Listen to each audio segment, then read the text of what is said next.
As micro e pequenas empresas, e até médias, estão quebrando no Brasil, por falta de ajuda e por falta de crédito para pagarem as suas contas, pagarem suas dívidas e poderem manter-se na pandemia e abrir logo depois da crise.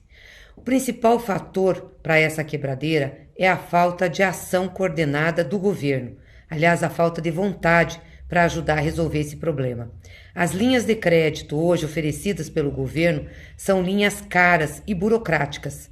O empresário enfrenta muitos problemas para poder obter o crédito e sempre com um juro muito extorsivo. Eu fiquei muito triste nesse final de semana ao ler uma reportagem na Folha de São Paulo, do dia 5 de julho, sobre essa situação e o depoimento de um empresário de Curitiba, Délio Canabrava, dono de um bar na capital paranaense.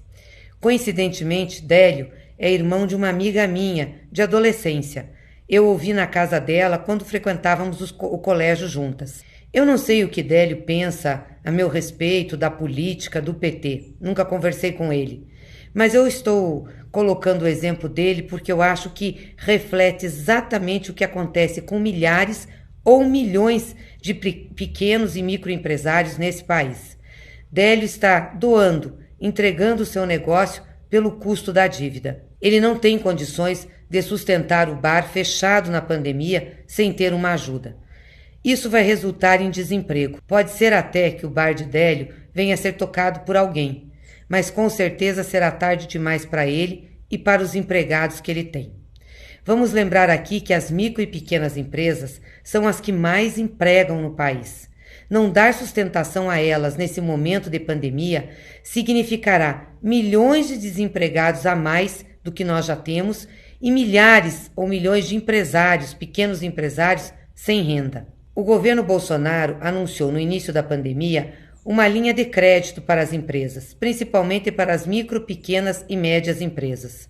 Do total anunciado lá atrás, há quase 4 meses, apenas 20% foram liberados.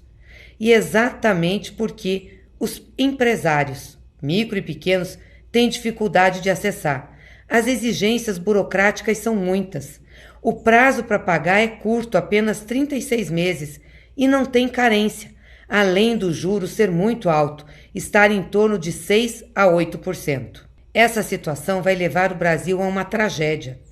Não a tragédia anunciada por Bolsonaro nas lives ou nas andanças públicas irresponsáveis que ele faz durante a pandemia.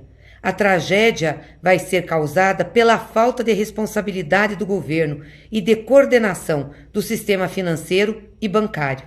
Aliás, Bolsonaro e Paulo Guedes liberaram 1 trilhão e 200 bilhões de reais para os bancos enfrentar a crise, embora a crise não tenha afetado o sistema financeiro. Esse dinheiro teria que ser utilizado para crédito às empresas e às pessoas, mas eles não determinaram nenhuma contrapartida. Os bancos não querem emprestar, não querem correr risco. É só no Brasil, no sistema capitalista brasileiro, que banco não corre risco. O Estado tem que garantir. O que os bancos estão fazendo é comprar títulos do Tesouro Nacional, que são remunerados pela taxa Selic, e se negam a emprestar para as pessoas e para as empresas.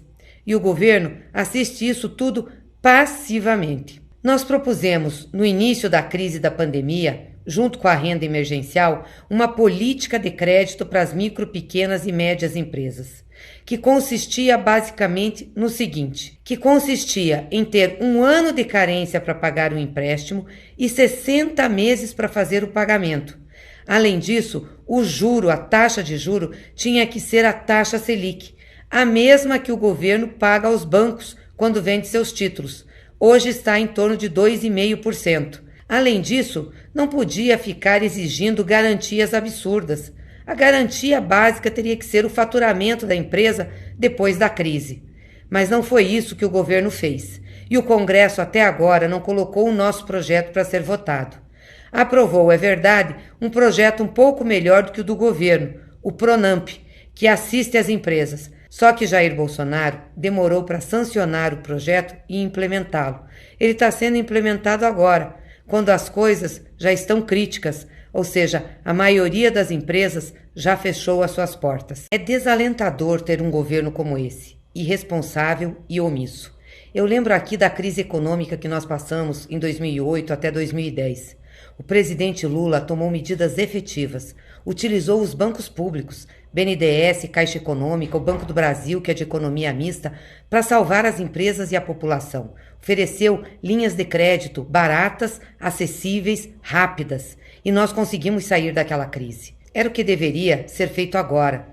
E pressionar, cobrar contrapartidas do sistema bancário e financeiro pela liberação dos recursos que eles fizeram. Além disso, nós temos uma poupança, uma reserva internacional deixada por Lula e Dilma de 380 bilhões de reais, que estão sendo utilizadas agora numa política cambial de Bolsonaro e Guedes. Está sendo torrada.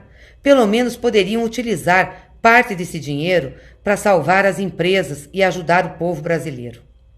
Na mesma Folha de São Paulo, que trouxe a matéria sobre Délio e outros empresários, vem logo abaixo uma matéria dizendo que Bolsonaro quer aumentar a sua verba de publicidade, a verba de publicidade do governo, para melhorar a sua imagem. Por aí, a gente vê o que é prioridade de um governo. Bolsonaro não tem condições de conduzir esse país. Infelizmente, com ele, nós estamos num navio sem rumo. Nós precisamos proteger o povo brasileiro, proteger as empresas para sair dessa crise. Esse governo não consegue dar respostas. É por isso que nós estamos fazendo também um embate político com Jair Bolsonaro, Paulo Guedes e todo o governo que ele dirige.